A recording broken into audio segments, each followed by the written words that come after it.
Good morning, good morning! Ayan guys, gawa tayo ng fruit basket. Pero ika-cut off ang video guys. Sa kalahat ay 3 minutes lang.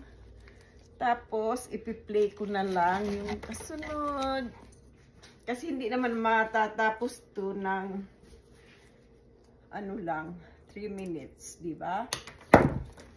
Ayan. Ito yung nabili kong bulaklak sa Grand Prairie. Ayan siya. Yung dahon guys, pwede nyong yan kung anong gusto nyo. Pwede mong i-ganyan-ganyan siya, i-bend siya, diba? Ayan.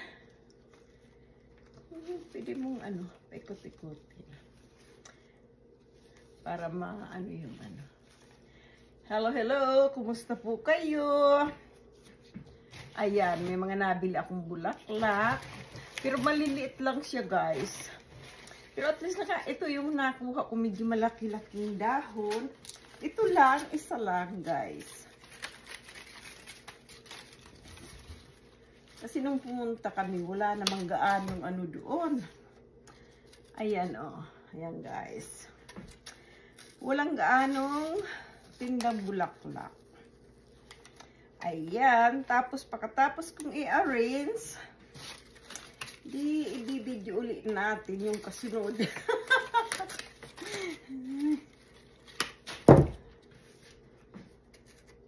Ayan. Sana kung may malalaki sanang gusto ko sanang mag-arrange yun. Pang corner ba? Kaso, wala, hindi naman kami nakapag-ikot-ikot gaano sa Grand Prairie.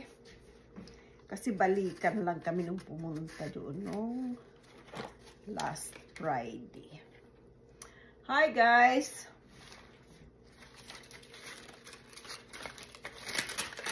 Pag na-arrange ko na to, saka ko kukunan ulit ng video sa continuation nito guys.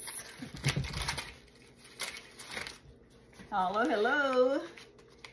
Good morning po sa inyong lahat dyan. Ayan. Ayan, mga lily. Yellow lily. Tapos nakabili din ako mga puting gladiolus at saka yellow.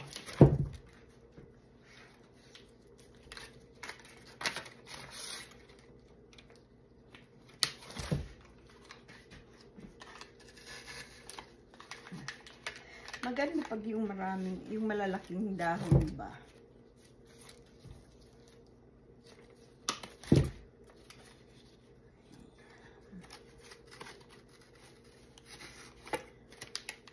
Pag maraming prutas, maganda sana.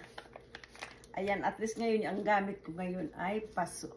O siya, sige guys, i-end muna natin. Mamaya uli.